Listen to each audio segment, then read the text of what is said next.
Howdy, partner, and welcome to a Paradise Lost podcasting channel. This here's your marshal, Cody. My pronouns are he, they. Joining me as we put the weird into Weird West is... Hi, I'm Christina. Pronouns are she, they is fine as well. I am playing Emerson Drez. She runs the local theater, and as you will come to learn, she has kind of a paranoia or phobia of birds. Hi there, everyone. My name's Brendan. My pronouns are he, him, and in this game, I'll be playing John Liberty, the high-kicking sheriff of Caliente. Hi, my name is Britt. My pronouns are she, her. I'm playing Cassidy Burke, but her friends can call her Sid. Cassidy's a widow who owns a bar, and she always carries a Zippo but doesn't smoke. Hey guys, my name's Tyler. My pronouns are he, him, and I'm playing Jackie Dawson, kindly and gentlemanly barber of Caliente. Hey, this is Michaela, she, her, playing Doc Cavell, and she is the town doc who does the best she can in these violent times to walk the line of not adding to the cycle of death, which can be difficult sometimes. Hi, I'm Alex. I go by he, him. I'm playing Samuel Mammon as the town preacher, a man of spirit and soul and family. And without further ado, we present to you Deadlands, a fistful of ghost rock. We open in a crow's roost, in the church tower of the Mammon Parish, in the bustling pioneer settlement of Caliente. It's a quiet morning as the bird flies over the three-street town, weaving in one door and out the other of an empty jailhouse, past the faintly glowing signage of Val's clinic, and landing on the hitching post out front of the Drez Theater. A call rings out as the crow spies a snake slithering up the red and white pole of the town's barber. That was a mistake. Birdshot peppers the wall of the theater. The corvid disappears in a swirl of purple and black smoke, leaving only feathers and a smirking storyteller. Panning down the street to the closed saloon of Cassidy Burt, we find the Sheriff, Liberty, sitting at the bar with a beautiful femme fatale on the bar top in front of him. Her fingertips graze his temples, causing visions of heroism, train robberies, and the delivery of gritty justice to dance through the Sheriff's head. The lawman of this quiet town has the chance to be a hero once again. As the helicopter crashes, Sheriff John Liberty closes his eyes for just a split second to shield them from the blast. And when he opens them, sitting on the bar top of Cassidy's saloon is a very aesthetically appealing woman with long, dark hair and what can only be described as a crop top bustier, gently stroking the side of John's face as she sips from her own flask of whiskey. Now, you see, Shug, it's actions like that, the mind of a hero, that makes us confident that Caliente is the right choice for us to bring the Black River line to town. And I'm sure a big, strong hero like you could really take care of all of our delicate merchandise. Brendan, would you like to roll a occult roll, or would you like John to be dumb about what just happened to him? Sir, you think that I have a cult? I know you don't. But I thought I'd give you the option. What would even an occult roll be? Would that be spirit? No. Exactly. It would be Smart? 1d4 minus 2. Don't worry about it. I feel like that I want to roll just to see if sometimes the dice explode. Yeah, that wild card could explode a lot. Yeah, I mean, with the wild die, you're basically rolling a d6 on whatever you roll. Does this mean we all still have our actual 3 bennies? Yeah. You've got your bennies. All of my spellcasters have all of your all of your power points. So are we all there? Not yet. This is where I was going to get character descriptions as you all begin to wander into the saloon for your town council meeting. So I on a D4 got an 8, so I got a success with 1 raise. So does that mean that with a success and 1 raise, does that mean that I know exactly what happened to me? Yeah, this beautiful woman who you recognize as a Wichita witch, one of the they are the right-hand women of the rail baron that runs Black River Rail Company. Pretty much. Did you say they are witches? Yes, Wichita witches. Does the word witch have a negative connotation? The word witch in and of itself, with all of the different ways to access magic powers, has the same connotation as Chi Master or Huckster does. Okay.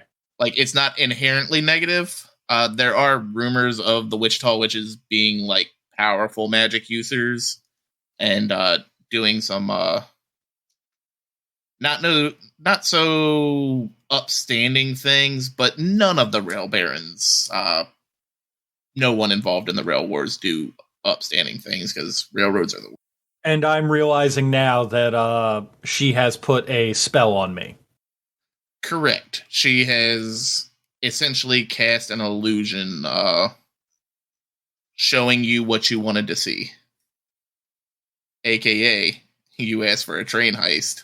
She gave you a train heist. Realizing what that she's done to me, I assume that I'm in like a wooden chair. John Liberty is going to stand up and turn to her, and like, how close to the bar are we? She is sitting on top of Sid's bar. John Liberty is going to raise up his booted foot and bring it heel down very heavily on the bar and look her dead in the eyes and go, "Listen here, yous, did the Red Giant fucking send yous? I ain't got no fucking hoagies." Yeah, would you care to give us John Liberty's character description as he's laying down the smacketh? So John Liberty stands at a totally average for the totally not average for the time. 5'11". I think that actually puts him like at taller than normal for dudes in the Old West. He has very bright ginger hair that's kind of curly on his head that he tries to keep cut short, but it grows faster than he can keep up with. And he has kind of like a very bright red like goatee thing going on that sometimes turns into a beard quicker than he can keep up with. He is normally wearing a Stetson, a duster, and just like regular clothes, as well as really good kicking boots that have seen their fair share of use. On his hip, he has a revolver holster that has no revolver in it, a whip, and he does on occasion have a pair of brass knuckles. He has kind of like this really like well-defined face that looks like a little, I don't want to say like emaciated, but like he's got kind of like that look of someone who's seen some shit in his days. If it wasn't obvious before, he definitely kind of is an outsider to town, given that he moved here very recently from the East. Dope. Thank you, sir. Britt, how does Cassidy feel about, one, this random lady sitting on top of her bar when the business is closed for a council meeting soon? Two, her drinking her own whiskey. And three, John putting his feet on the table. Oh, I was waiting for you to ask me this. As Cassidy is wiping down the bar, with a wet rag. And she looks up to see this woman sit on her bar and pull out her own whiskey.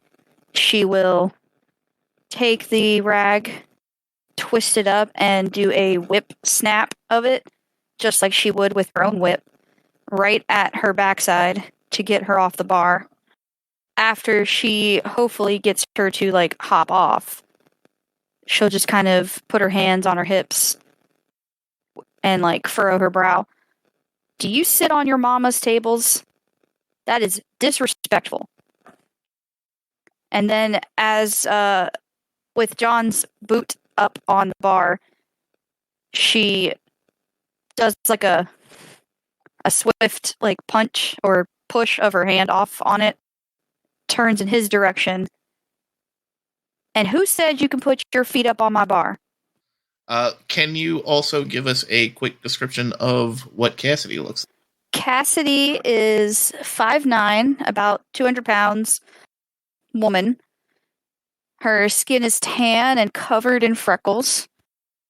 Her hair is long and usually kept in a braid. It's like a black cherry color, dark red. And her eyes are hazel that can change kind of between greens and browns. She's wearing a white sleeved button-up blouse that she rolls up usually past the elbows, since she's always working. A long brown skirt that kind of seems light, easy to move around in, with some brown lace-up boots. She has a dark brown duster that she has hanging on her coat rack with her whip kind of hanging over top of it. Around her waist, she's got a gun holster with a Colt 45. And she's got a brown fedora hanging up on the other rack of her coat rack. And outside, you can always see your typical brown donkey, kind of tied up, and a carriage kind of off to the side. Dope. So yeah, as you snap the towel at the woman sitting on the bar, she kind of yelps, jumps / falls off the bar, falling forward into John, who has his legs up. And she kind of uses him to steady herself, getting uncomfortably close, if we're being honest. Turns around and says, "Well, ma'am, don't you know all of us witches, we ain't got a mama. I apologize that I offended you. It's how things work. I'm sorry." And she kind of twirls around John. "And you, sweetie, rest assured, there's no red giants that sent me. Just my boss lady. She's, I'm here to pitch the rail line to the council when y'all meet later today." Oh, well, you sweeten everything, but, and John is going to, like, reach to take the flask of whiskey? She does not try to stop you. He takes a flask of whiskey, and then, after being uncomfortably close to her, is going to just walk away and set it outside in, I guess that... Britt, correct? Does Sid have, like, a place to put, like, outside food or drink, like someone might have, like, a coat room? There's gonna be the railing outside is gonna be a little wider to be able to set stuff on, but it's not gonna be anything like your personal thing is in this spot. It's just a railing. John is literally going to take the flask of whiskey and walk it out to put it on the railing and be like, "Don't use worry, ma'am. I'll make sure that that doesn't go nowheres. But you know the laws. You're not allowed to have any outside food or drink within Sid's bar. So this is I don't want you breaking no more laws." "Oh, sure thing. Especially if I'm new to town, so I might need you to show me what the teach me what the laws are, and maybe show me the punishments." Well, ma'ams, I don't know that you's really gonna want to deal with the punishments. Normally, they're very, very strict, and sometimes they do involve very harsh things. We did have to hang a few peoples back in the day. We try not to do that very much, just due to the so like people's needs to like learn from their mistakes, not just get killed. That helps no one. Anyway, so I won't be showing yous no punishments, but yous gonna have to definitely start obeying the laws. So like here, it says you're not allowed to barter souls outside of a house of God. I'm not super sure exactly what that means. That's why we got the preacher. Real quick, let me interrupt you. As John says, that's why we got the preacher. Would Samuel care to make his entrance? As we snapshot title card, door swings open. The preacher. Yeah. So the preacher Samuel, he's been in town probably 12 years now, somewhere around there. He's probably fairly average height, maybe 5'8", strawberry blonde hair, freckles, kind of pale skin, or, well, definitely farmer's tan, I guess. Probably out in the sun enough to have gotten some tanning and freckles and whatever. He's thin and wiry, not big and muscular or anything. I don't know. He's bespectacled. Holy shit. Tongue. He wears glasses. Yeah, he wears glasses. I was trying to say something fancy, and I failed at it. Yeah, he wears glasses. His eyesight's not all that great. Yeah, I guess he walks through the doors. And he kind of stops and I don't know, crinkles his nose, furrows his brow, whatever, when he sees the witch there. Murmurs something to himself, but just goes and sits down and nods at Cassidy at the bar. So, as you knows, no outside food or beverage. That's it. That is within the bar. That's just the rules here. You're not allowed to trade souls outside of the church. That's oh, hey, nice to see you, Sam. It's so. We was just talking about yous. Oh yeah, what about? Oh well, Miss Rose here didn't know all the laws. She made the mistake of bringing her own whiskey back into Sid's bar here, and you know I didn't want to get no sass from our local barkeep. Yeah, that's never a good idea. What brings you to town? I'm here to make sure that you all make the right decision as to which rail company gets the land grant and spiking rights in this town. And why should we go with you? Well, for one, the other company is Bayou Vermilion. I don't think, like, most people aren't fond of a railway bringing zombies into town. But if you are, then, you know, that's your choice. I can't knock it. It's just not our personal flavor. Bayou Vermilion brings in zombies? Shit, then Doc Val's not gonna like that. Doc Val says that undead are kill on sight. Is there like a sense motive or anything? Is there? Like perception or I don't know. I think it's notice. Notice? I'm looking through the core skills just to make sure. Yeah, I mean, I guess notice seems the most accurate from what I see on my list. Yeah, the only other thing that I would say might be the only other thing I would have thought would have been like investigation. All right, well then I'm gonna roll a notice. Do you mind if I roll that too, Cody? Yeah. I'm gonna use a penny to reroll that. Wait, isn't S? Yeah, okay. I actually upped my notice. So yeah, I'm looking for is she lying or telling the truth and all that? Yeah. I mean, she wasn't lying in the first place.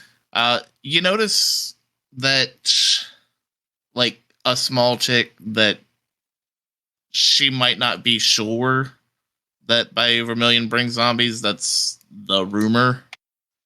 It just happens that zombies tend to pop up sometimes when Biovermilion's around. And, she hasn't personally witnessed it happen. But that's the rumor. Okay. I'll take that.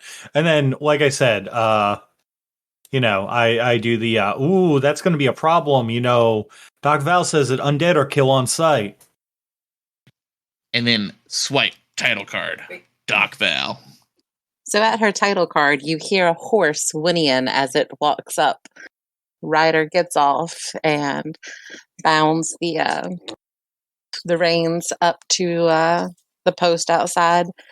Walks in Doc Val with her flaming locks of auburn hair, with ivory skin and eyes of emerald green. She's wearing her doctor's coat over her powder blue frilled blouse and a brownish tan long full skirt and boots. And she just kind of walks in, looking tired, a little weary, tilts her hat at the pretty lady at the bar, and sits down at one of the tables. As Doc Val walks in, the lady notices the intrusion and just, ain't you a sight? Back at you. Oh, I do hope y'all make the right decision. I like this town. Oh, do you? This town's pretty quiet as far as I can tell. But yeah. So speak of him and they'll appear. That's Doc Val right there. Oh, smart and beautiful. I do like this town. Well, don't get your liking too much on this town. We do have some. There are some dumb rules you gotta follow. I'm not a huge fan of it because I don't have a bit of a sweet tooth, But Jackie Dawson, our local barber, apparently you can't get a haircut without a lollipop. That's why these locks just keep growing. Don't have much of a sweet tooth. Swipe, whoosh, title card, Jackie Dawson. From the saloon, I'm assuming there's like swinging saloon doors. Absolutely. From the swinging saloon doors walks Jackie Dawson into the bar. He has a freshly shaven head, like shiny cue ball bald, with a kept beard, but with a pronounced curly mustache. He takes off his bowler hat and puts it on the hat rack, and walks in with a bit of a pep in his step, like he has some energy. Happy to face the day. He's wearing like a kind of a nicer vest over a pretty plain dress shirt. He seems has like a small smile underneath his big mustache, as he often does. Whew, I'm not late, am I? No, Jackie, you're right on time. Am I as on time as a haircut is for you, Sheriff? Well, I got to work up the courage to deal with those sweets you give out. Just dress him up like a hoagie. He'll wolf him down. I'm awful confused by those weird sandwiches, even what you call them. I mean, who taught you hoagie? Who taught who hoagie? You. I haven't lived my whole life here. You know what? That's fair enough. do we have a visitor in town? Oh yeah, this is Rose from From Wichita.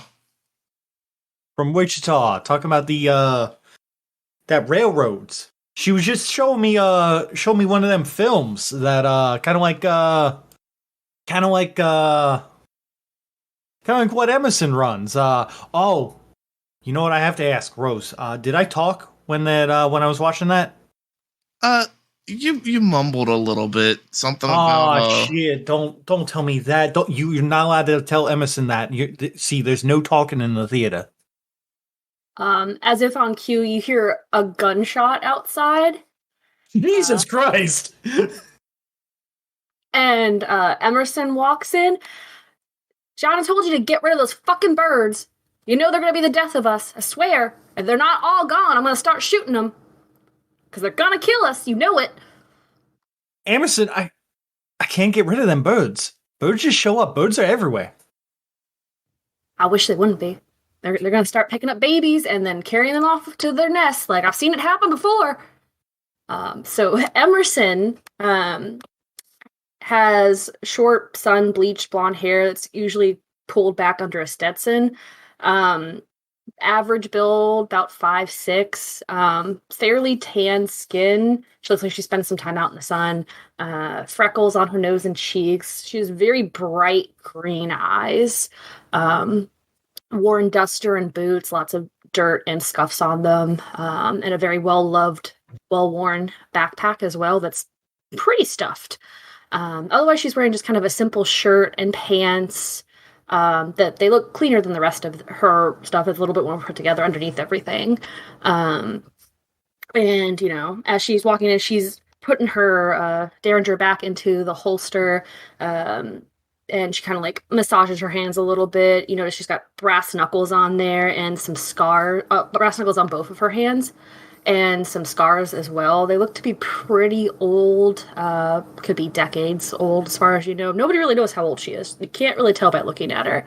And for those that do know her, you know, despite her having just this visible array of weapons from a Winchester to a Derringer to a Bowie knife and brass knuckles, she's actually more of a pacifist. Oh, how pleasant. Before you birds, what's a hoagie? Oh. Sweet. Wow. I don't even know how to process this. This is mind jarring. So anyway, don't worry about what a hoagie is. It's I'm sorry to interrupt the carbohydrate conversation, but and Jackie turns to the guest. Allow me to cut to the chase. What do you want? I am here on behalf of the Black River Rail Company. I'm sure you read in the epitaph that we are planning a rail this direction, and so is that disgusting line.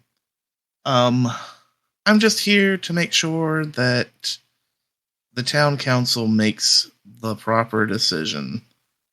Not a fan of the alien? No, not a fan of that voodoo that they do. And the zombies they bring with them. Nasty things. Terrible, terrible things. Horde zombies or horde magic wielding what'd you call yourselves? Lackeys? Either or, really. We call ourselves witches. But right. That's besides the point.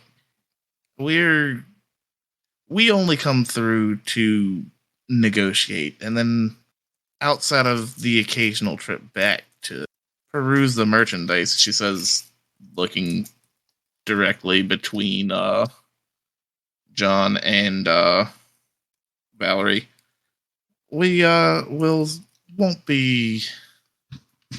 stay out of your hair. Well, that's fine. If it makes you feel better, I don't have any lions, so it's a million. I'd rather not have either of you here. Railroads lead to strangers and trouble. But railroads are the way of the future. We'll see. As this conversation's going on, the last member of the town council shows up, walking through the swinging door and holding it open for somebody walking behind him. The stout, grizzled, older gentleman known as the mayor of this town, Jackie B. Waycrest, holds the door, having a conversation with a tall, dark-skinned man who seems to be speaking in a Haitian Creole accent. And he walks through the door with the gentleman. And anyways, so that's when I tell him, Well, there goes the neighborhood. And the man kind of laughs. Yes. And the man laughs. Oh, that is such a good story. I look forward to not causing any ruckus for the town, just continuing to bring exciting stories for you to tell the next passer through. Looking at everybody gathered, the mayor says, "Oh, well, I see we are running quite late. I guess we should get to it." And the two sit down at a large round table that y'all are used to sitting at. And everybody takes a seat at the large round table. Mayor Waycrest motions to the two guests who have remained standing, almost like they've done this song and dance before. As you all know, Which one is talking? yeah, that's fair. It's hard to distinguish yeehaws when all of my accents are yeehaws. Jacoby Waycrest is talking. Now, y'all all know that the connecting line is a big boon for the town. And we're lucky enough to have two railroad companies bidding for our little pieces of land. We've got the Black River Railroad Company, very lovely Miss Rose, who I see some of you have already gotten acquainted, and Bayou Vermilion, and our representative from Bayou Vermilion, Monsieur Lafayette. The man bows politely to y'all. It is a pleasure, Monsieur. So y'all know how it is in these meetings. All cards on the table. Before we waste any of their time, anybody here got thoughts one way or another? Well, railroading's dangerous business. Brings a lot of travelers. Probably some not so nice types. That's that's part of the reason why we brought John all the way out here. I know he ain't too trusting of the travelers, and you got right reason. But I got faith that it'll do more good than harm, bringing the railroad to town. Connect us with the rest of the world. So, personally, I'm very curious about, not to throw Lady Rose under the train here, but, she did say that, Miss Lafayette's, associates bring the undead with them. Is that true? Because we got laws against that. Never mind the laws. The Lord's book is against that. Respectfully, Monsieur, Mammon, when you say the Lord's book, there's, it all depends on which book you're reading. Samuel narrows his eyes a little bit at that. Ooh. So, like, that's fair and all, but, we literally have laws against the undead. You can trust me, Monsieur. The undead are nothing more than muscle to lay the main line. It keeps labor cheap. I'm afraid the law isn't no undead that aren't. Well, you won't see any of them in your town. We will respect your laws. And Bayou Vermilion will not bring any of our zombie workers. We like to keep it discreet because people panic when they see zombies. It's not just a matter of law, it's a matter of morals and ethics. Those were people once. And you would have them go to waste because a book told you that they're still people once they're in the ground? People are not a resource. John is going to just nod and go, well, I mean, Well, I mean, all resources got to be used to progress the American machine further out west, and we can have this have what's out there on the west be our destiny and whatnot. But I don't know that doing it on the backs of those who died is exactly, like it don't sit right with me. Oh yes, we should instead be exploiting those who are living to break their backs to make a railway across these great states. Oh, I mean, no, I wasn't saying that at all. I was saying that maybe you should pay them like a living wage and like give them some like compensation for the physical labor that they're doing. By the way, just kind of figuring this out. Which one of you is actually like in deep with the unions? Your undead workforce, are they like ethically sourced? Are they like people who like wrote a contract up? So to speak. Do they like write a contract saying that like, if they died on the job, their family would be provided for, and then you would like keep working the zombies or whatever, and like give their wages to their family? I don't think there's a canon answer for that. What's the window say? He's gonna say yes. Roll me a notice check. Will do, buddy. I'll take a success. Yeah, he's gonna say yes. They are definitely, we ethically source the undead that we raise whenever we can. All of our living workers have signed a contract that if they die, they allow us to raise them as zombies in exchange for their families being taken care of. You sense a lion there somewhere, but you don't know where it's at. John is going to look over to Val and be like, well, you're the one with the law.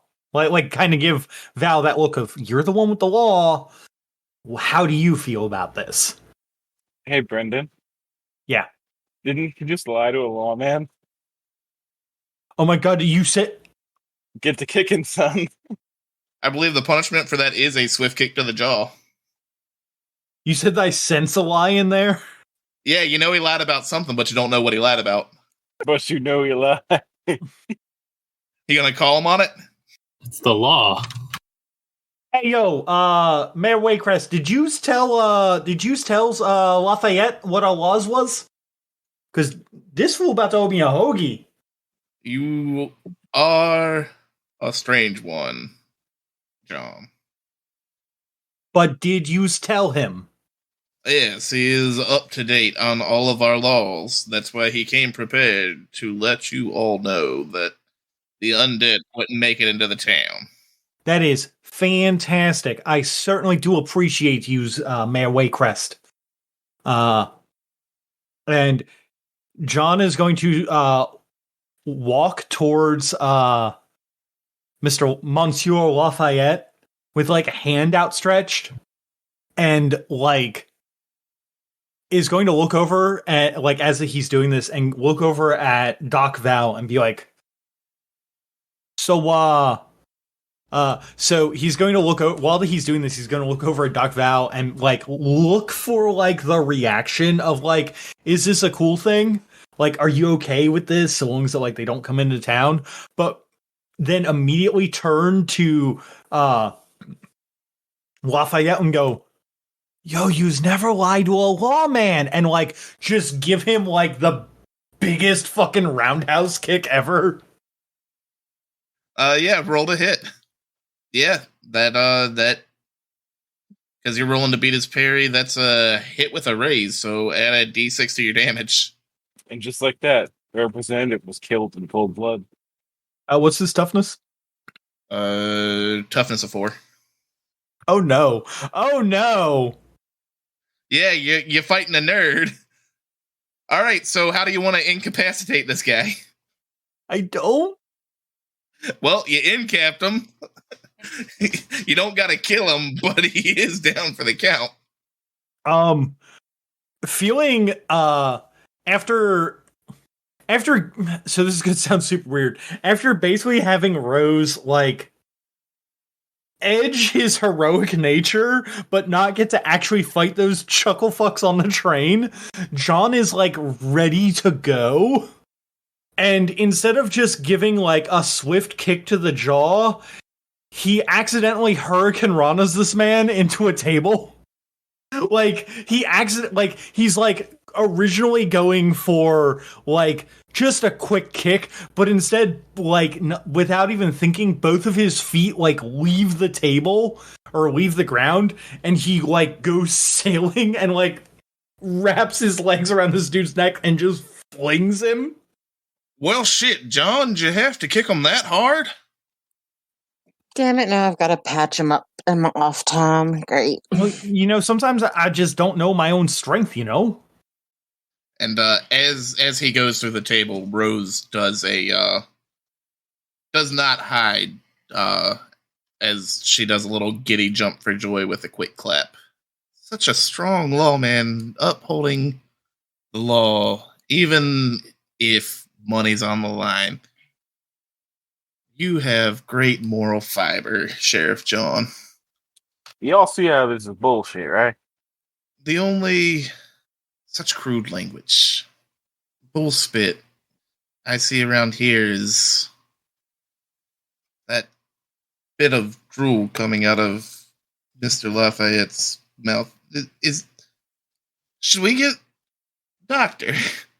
Would you mind? I don't want him dying on your floor. Could you make sure he's breathing? I mean, anything you ask. Sure, I'll check him out. Even though I'm off the clock, but okay. Yo, I do certainly appreciate it, Val. It's I don't know what it was. I just got super keyed up from watching this film that Rhodes showed me. Oh, I'm sure she could get anybody worked up showing them things. Yeah, I mean, she's got a lot of good films, apparently. What did she show you exactly? Oh, yous wouldn't believe it. So she was like, yo, what do you want to see? And I was just like, yo's, you know what I always wanted to do? Stop a train heist. And she was like, oh, I got this great film for you. And she just shows it to me. And it's like all these great actors that were like, they kind of looked like us, but they were like not exactly us. Like, you know, the guy who was playing me wasn't as pretty. You know, we got to like this super climactic moment after Emerson like shot down a gyrocopter. It was fantastic. And like Sid was driving a car on top of a train. I don't know how that's even possible. But then like there was an explosion. I had to like do and I got spooked by it, and I realized I was, you know, watching a film, and I made a noise, so I got real scared that Emerson was gonna come and kick me. All right, John, we'll leave the stories to Emerson. I'm gonna go take care of our friend real quick. Yeah, go ahead and roll me a medicine roll to check if he's breathing or not. Oh no! Oh no! Ah, yes, apairofdicelost's infamous medicine rolls.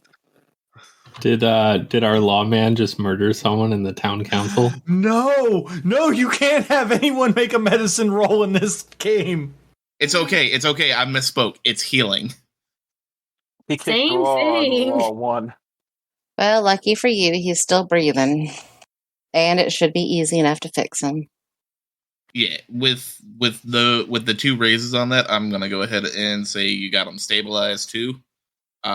He's gonna wake up with a hell of a headache and be sore as shit, but he's gonna be alright when he wakes up. So he's currently unconscious still? Yes. Never mind. I mean, unless anybody's got some smelling salts on him. I do have 2 medicine bags, which I would assume in this time period would have smelling salts. They would. Would you like to use one of your medicine bags to give this goon smelling salts? Nope. Yeah. I got this. And Sid's gonna start mixing up some weird concoction behind the bar. Basically, she's just throwing together like whiskey, apple juice, and some other random liquid putting it in a small bottle and handing it to Doc Val. Try this. Something I just whipped up. She takes it in one shot. No. I think that was supposed to be for him to, burn the insides and fix them up. Yeah, it did burn a little bit. I'm feeling great now, though. Are we just going to leave him knocked out on my floor? I mean, I could always strap him up to Dusty and get him out of here for you. Or we could just prop him up in a chair, make it at least, look like he's awake. I've seen people do that before. They just prop him right up, like have them their head tilted back, hat down, just looks like they're taking a nap. It's perfectly fine. All right, y'all prop him up. I'll mix up another one of them drinks for him. And she'll go back behind the bar and mix up the same drink. Okay. All right. Fair enough. So I suppose we're waiting for him to wake up to make our decision. Yeah, we can carry on. I spoke my piece. I don't think either of them need to be here. If you think she's any better than that, then you're wrong. She probably ain't, but at least the view would be better. One thing that I would like to mention is, though it's our Black River Rail, it is being built in cooperation as a connecting line to the Greater Empire Rail. If you don't trust us, you can at least trust Mr. Chamberlain is a... I'm sure you've heard plenty of stories. I hear plenty of stories about all the railroads.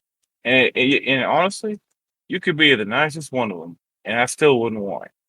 Because you can be as nice as you can be, but what isn't nice is some hooligans coming in here using the town to hijack a railroad and us being caught in the crossfire. But what is nice is some hooligans riding into town on horses, and you having a connecting railroad to ship in Union soldiers to take care of said hooligans. You don't think you're capable of it, Mr. Woman, I'm a barber. What you think I'm going to do? I hear a story that you all fiercely defend your town around here. Did I hear wrong? You're not wrong, but we don't also want additional problems. And whilst it wouldn't be awful having you around, it's all the trouble that does come with the railroad. He does make a bit of a point to give some leeway to Jackie over there. I don't want to have to be patching up a bunch of folks coming in, causing a ruckus. I mean, we've been only talking for a little bit, and I've already had to patch up one person, and y'all were just here proposing the railroads. Well, listen, John over there lied. Yous all know the law. Yep. Yes, Sheriff, we do. I imagine you guys are just debating that, and Emerson's over there, like, patting this guy's cheek and rubbing his throat to make sure the drink that Cassidy is pouring is going down correctly. Perfect. He does not drown on the drink you fed the unconscious man. Listen, I didn't realize he had no idea how to take a Hurricanrana to the face. How many people do you think can take that kick to the face?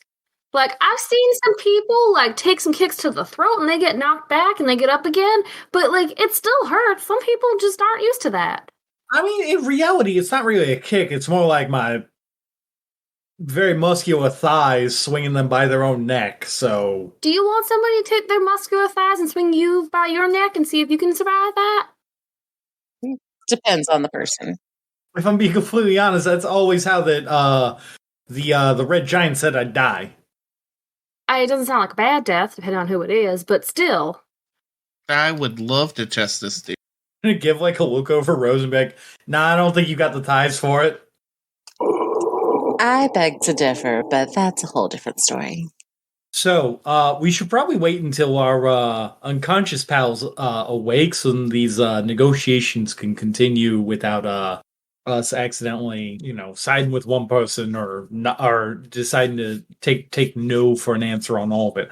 I mean, I'm sure that Jackie here would love for us to not have a railroad at all, but, like, I feel like that's kind of what we need for the town to survive. Well, still seems unconscious. Cody, can he wake up anytime soon so I can apologize? You wrecked him. What were you expecting? Yeah, like, I don't think you want him to wake up. He's not going to be exactly friendly at that point. Listen, he knew the law. He does know the laws. Yeah, there's a kick to the face, and then there's just getting flung around by your neck, though. If you knew the law, then don't apologize. Exactly. All right. Yes, Monsieur Lafayette comes to. He looks around. Did you? Yep. That was, I guess. Whoa. We never said anything about a decision here. I'm just letting you know that yous did lie to a lawman. Oh yes, for sure, and I will be sure that next time I return, it will be with a eminent domain claim. You told me. John is going to look to Jacoby and be like, "You told me that he knew the law. Why would he break the law in front of the sheriff of the town?" Who said I was lying? You did. Have you never hung out with anyone who knows when a lie is being told? You told me a lie. That's why I gave you the old Hurricanrana. He kind of looks at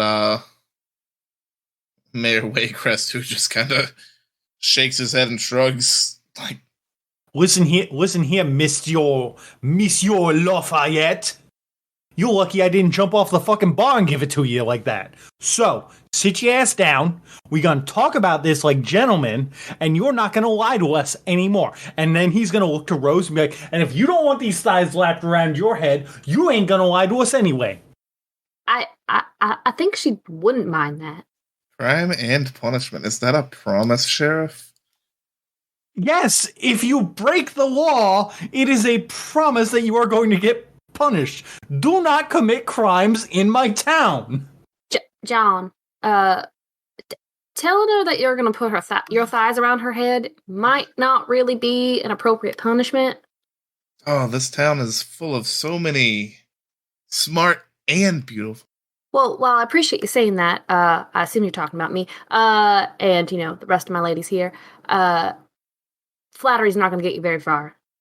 Oh, I beg to differ. Flattery has gotten me fairly far, since Mr. Sheriff over here doesn't like when I lie. Flattery can get you very far. Can we take a second and be honest here, though? Even with all the nonsense with Vermilion and the drop kick into the head, he had more of a case than she does. All she's doing is cooing like a bird. That's because you've only asked his case. I was waiting politely. She does have a point there. I think we ought to at least hear her out. And before anyone goes throwing around eminent domain, and just because you're mad you got kicked, you brought it on yourself. And don't forget who patched you up, okay? Someone patched me up. Yeah, You're our welcome. resident doctor, right here. And Emerson points to Doc Val. I'll make sure that when we come to town, you don't see any zombies. Just for that. Well, for your company's sake, I sure hope I wouldn't, because it wouldn't, go well for your workforce. Oh, for sure. So, Miss Rose, tell us about your company. Well, Shug, if we're being honest, I'm sure you all read about the recently discovered ghost rock deposit. And with that being so nearby, that's what we are making this offshoot rail for. Because the government of the fine United States of America, as they are entering their era of reconstruction, needs ghost rocks to power the machines to excavate and undo the damage done by the War of the Brothers. So we oblige, and yes, we do take a handsome sum of money in return for the goods we transport. But that's all our business here is. It's business. We will bring people into your town, we will build up the nearby mine, and everyone will prosper. Well, any other benefits that could be had for this town? Extra people's not always that great. And while building up the mine is fine and prosperity, is there anything else your company would be offering our town? or anything that any other towns that you've hitched up with have had problems with. The Mr. Lafayette was at least upfront about most of their workforce being the undead. I feel like that I'm stuck between. Well, I feel like I'm stuck between someone who wants to lie to my face and not, but do it in such a way that I don't think they're lying, and someone who at least has the courage to try to lie to a lawman, and he's gonna like finger guns off to Lafayette. The Rail Wars were a nasty bit of history. Towns themselves, there's always been. It has come with the territory, but the Rail Wars, after that madman dropped ghost flame bombs on everyone, the violence has subsided because it went too far. So telling you troubles of the past wouldn't be telling you much. It's the same troubles every rail's got.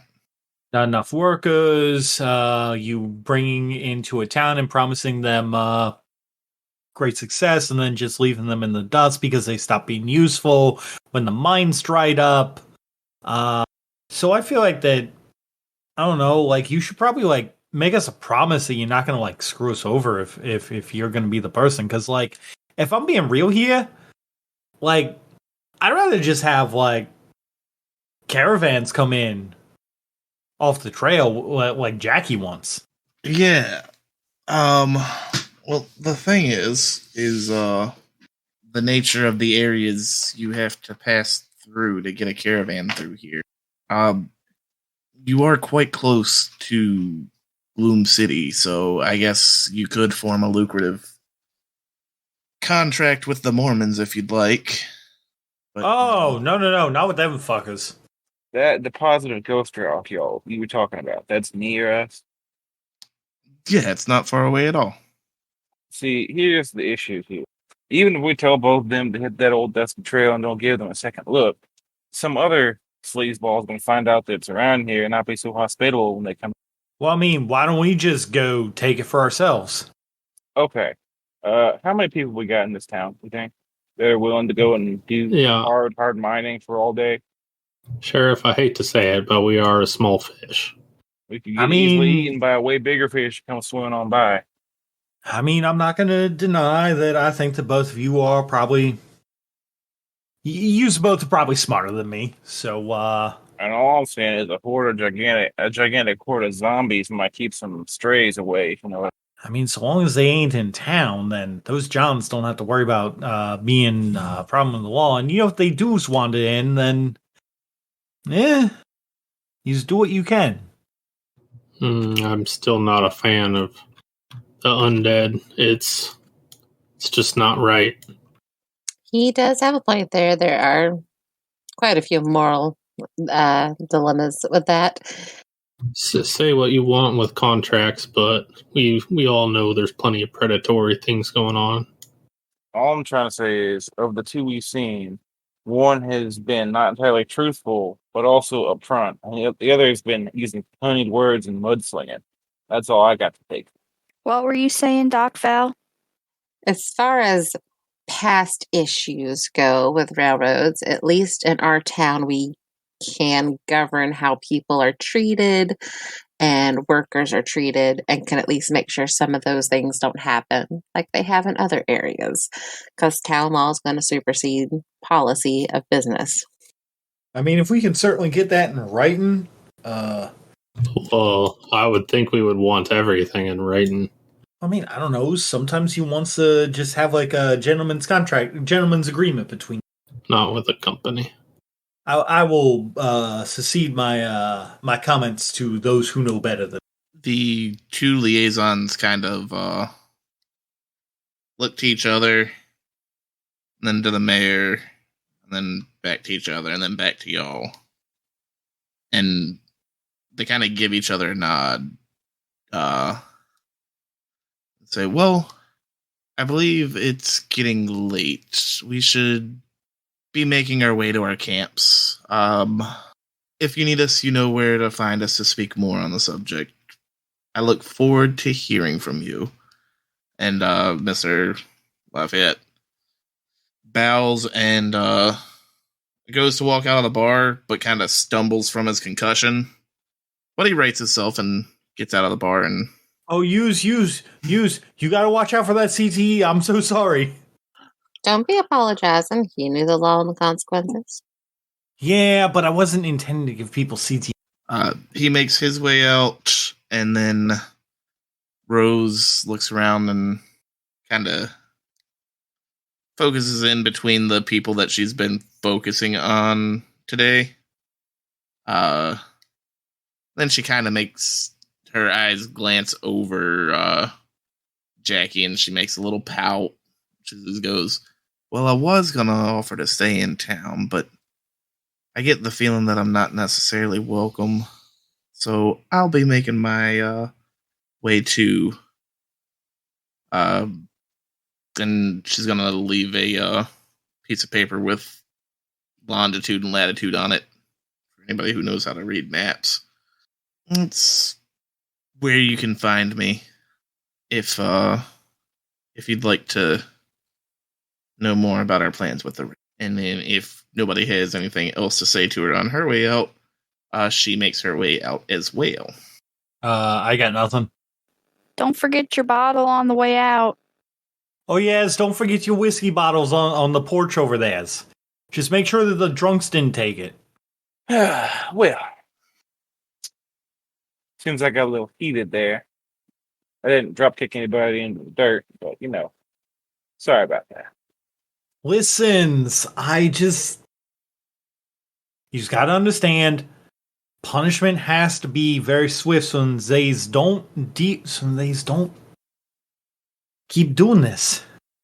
Because if they did, I was gonna have to take him or her, and we was gonna have to go to the well. I was gonna have to fill up a bucket, and I was gonna have to put their faces in some water.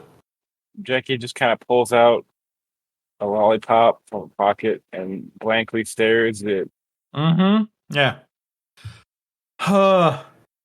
Listen, Jackie, I think tomorrow, it's been a little while. I think maybe I need a haircut. It's just, I need something sweet in my life. I just can't take it with these people. There's nothing sweet around. They just want to take advantage of us. My door is always open. Being completely oblivious to the fact that Rose was like, look at them legs. Mr. Liberty, those legs. And just being like, yeah, you don't want to deal with this. Them legs are super good. They'll just kill you. John, my door is always open. These are my killing legs. I want to make one thing clear. I know not many of us have much experience with the railroads, but I think some of you are under the impression that we got a choice. Our choice is we choose which one we think is the lesser of two evils for our town. Or if we choose neither, they're both going to come. And it's going to be a bloodbath, and we're going to be in the middle of it. He's right. I've seen it before, which is, why I know railroads bring trouble. But we really ought to make a decision before my job gets so much harder. How long do you think I got on making a decision? Because I'll be honest, I do feel a little bit bad about neck cracking that Lafayette fella, but also Rose is a nice lady, so. Oh, you have plenty of time. They are both several months away. But the sooner we let one of them know that they gotta redirect their rail around our little town here, it's probably for the better. But you've got time to investigate your choices. I want what's best for this town. All right, then. So what do you all say? Do we want to force Sid here to make some hoagies, talk it over, and then we can go our own way, and maybe figure this shit out. Or do we want to just kind of say what we're gonna do and then just kind of see what happens around town? While I'm open to change and new information, I've made my decision. That Rose lady makes me about as nervous as porcupine in a balloon factory. Well, unfortunately, we can't stop progress, and if we don't make a decision, things are going to be a lot worse. I don't know about y'all, but I don't personally want zombies up in my bar. Yeah, the zombies are a no-go for me. It's everything against the Lord's book. Not that the other lady really an upstanding type, but the zombies are just a step too far for me. I'm definitely against the zombies. Goes against an oath I have as a doctor and other things. It's not even really the zombies themselves. Well, it is, but it's more the people willing to do it that bother me. Well, they did say we had some time to investigate this stuff, so maybe we should look into them more too for anyone who's not quite decided. I think that's fair. Oh, I don't like either one of them, really. So, but I guess we don't really have a choice now, do we? No, it doesn't seem like. Those big companies, that's the way the world's heading, it seems like. It's a choice. It just ain't a good one, but still one that needs made. Both of them Johns are spewing a bunch out of their bull's rear end.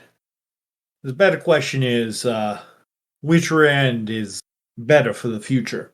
Is this a sick bull, or is this a just regular kind of? Well, maybe let's do some investigating.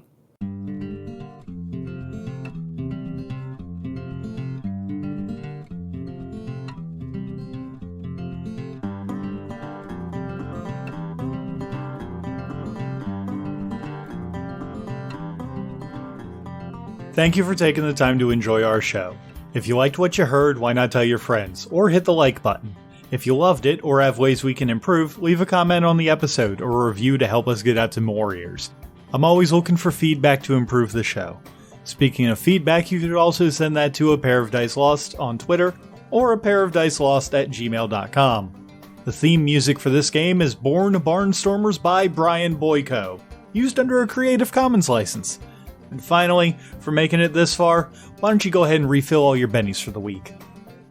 Haitian Creole accent, which I'm not going to attempt because that's a beautiful accent. Damn it, Cody!